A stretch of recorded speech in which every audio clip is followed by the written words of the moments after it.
By any chance, is that Hindi you? ko alam. Hindi ko alam. Akala ko magda-double style sila. Wala nang vaping pipiliin. Basta karambola na kayo.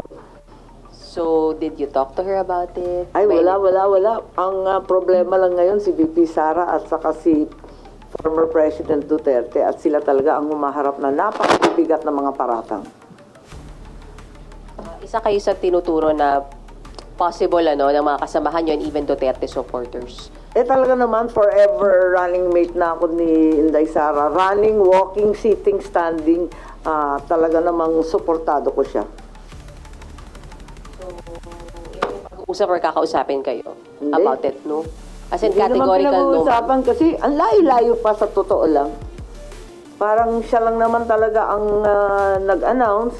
Di ko nga alam kung talagang handang-handa dahil sa palagay ko, naglulugmok na kasi at nalulungkot siguro yung mga naniniwala sa kay VP Sara, sa mga Duterte. Sobrang bugbog na sila eh. Siguro pagbigay buhay na lang yun.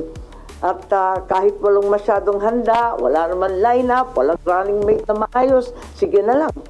Para tignan natin kung talagang kakayanin. But you think she's serious naman, si VP Sara? Oo naman, hindi naman niya nagsasalita na walang bigat.